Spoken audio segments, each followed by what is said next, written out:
पाकिस्तान और तालिबान लंबे समय से एक दूसरे से जंग लड़ रहे हैं।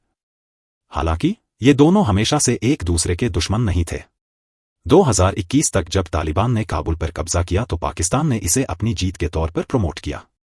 ऐसे में जानें कि दोनों दोस्त दुश्मन कैसे बन गए। आइए जानते हैं पूरी खबर। पाकिस्तान ने 24 दिसंबर की रात को अफगानिस्तान के पख्तिका प्रांत में अपने लड़ाकू विमानों से बमबारी की।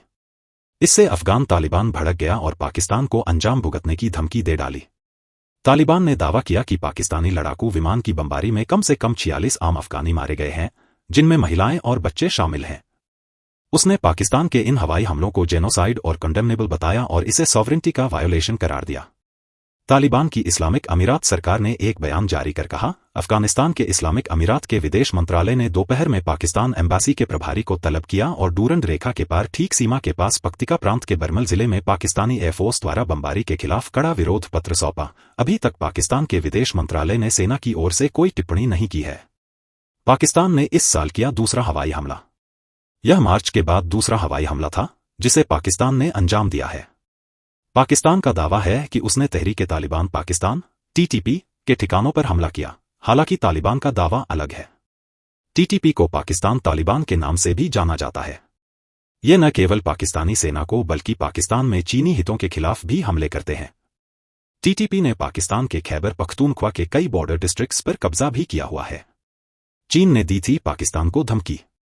पाकिस्तान की लेटेस्ट सैन्य कार्रवाई इस्लामाबाद में बीजिंग के दूत जियांग जेडोंग की टिप्पणी के 2 महीने बाद हुई है, जिसमें उन्होंने कहा था कि चीनी नागरिकों पर बार-बार हमले अनएक्सेप्टेबल हैं।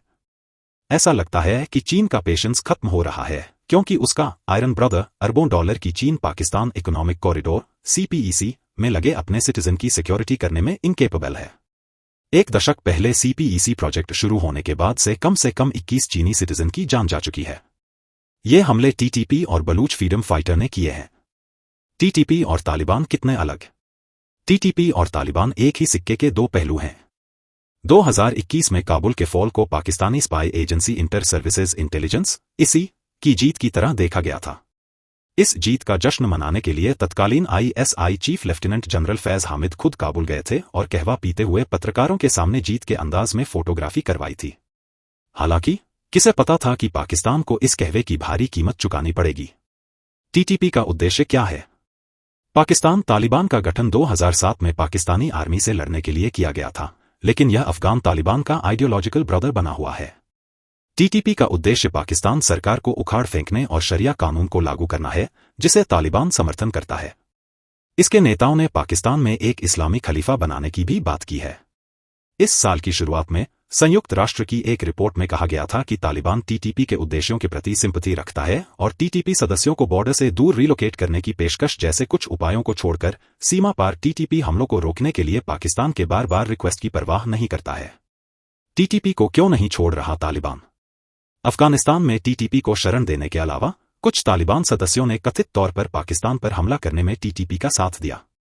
अफगान तालिबान का इनडायरेक्टली कहना है कि TTP को सपोर्ट देना उनका रिलीजियस ऑब्लिगेशन है। तालिबान के TTP के प्रति नरम रुख रखने के और भी कारण हैं, जिसका योगदान अमेरिका के नेतृत्व वाली गठबंधन सेना के खिलाफ लड़ाई में काबुल में गवर्नमेंट द्वारा भुलाया नहीं गया है। भले ही वे इंटरनेशनल रिकॉग्निशन के लिए बेताब हों, लेकिन तालिबान को पता है कि TTP को अलग थलग करने से कई पाकिस्तानी तालिबान लड़ाके इस्लामिक स्टेट खोरासन (IS) के ग्रुप में शामिल हो सकते हैं, जो काबुल में गवर्नमेंट के लिए एक बड़ा खतरा बना हुआ है। वरिष्ठ रक्षा विश्लेषक और इस्लामाबाद स्थित Pakistan institute for conflict and security studies के प्रबंध निदेशक ने नवंबर में एसोसिएटेड प्रेस को बताया कि 2022 के बाद से पाकिस्तान में आतंकवादी हमलों में 900 से अधिक सुरक्षा बल मारे गए हैं, जब TTP ने सरकार के साथ सीज फायर समाप्त कर दिया था। TTP के नए इनिशिएटिव का उद्देश्य पाकिस्तान को इंस्टेबल करना है, जिसमें जनवरी 2023 में पेशावर मस्जिद में बॉम्ब ब्लास्ट जैसे अटैक शामिल हैं, जिसमें 100 से ज्यादा लोग मारे गए थे। पाकिस्तानी नागरिकों का दावा है कि तालिबान के फाइटर उनसे जबरन वसूली भी करते हैं, जो वहां की सिक्योरिटी कंडिशंस की पोल खोलता है। क्या चीन की धमकी काम आई?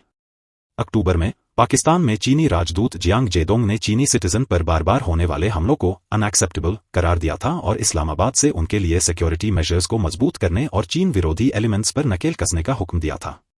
उन्होंने कहा, चीनी सिटीजन्स की सिक्योरिटी प्रेसिडेंट शी के लिए सुप्रीम है। उन्होंने कहा कि राष्ट्रपति शी जिनपिंग की पाकिस्तानी नेताओं के साथ चर्चा में यह प्रायोरिटी पाकिस्तान को बता दी गई थी। तभी से पाकि फौज और सरकार सदमे में है। चीन के अल्टीमेटम के बाद पाकिस्तान ने किया हमला। पिछले कई वर्षों से टीटीपी और प्रतिबंधित Balochistan liberation army BLA Pakistan में चीनी हितों को निशाना बना रहे हैं। बीजिंग ने न केवल इस्लामाबाद से इन हमलों के अपराधियों के खिलाफ कड़ी कार्रवाई करने को कहा है, बल्कि बाद में काबुल के साथ इस मुद्दे को डिप्लोमैटिकली उठाने के लिए भी कहा है। 24 दिसंबर के हवाई हमलों से कुछ घंटे पहले अफगानिस्तान के लिए पाकिस्तान के विशेष प्रतिनिधि मोहम्मद सादी ने काबुल में इंटरिम अफगान विदेश मंत्री आमिर खान मुत्ताकी से मुलाकात की। इस दौरान दोनों ने बायलैटरल कोऑपरेशन को और मजबूत करने तथा रीजन में पीस और प्रोग्रेस को बढ़ावा देने के लिए मिलकर काम करने पर सहमति व्यक्त की है।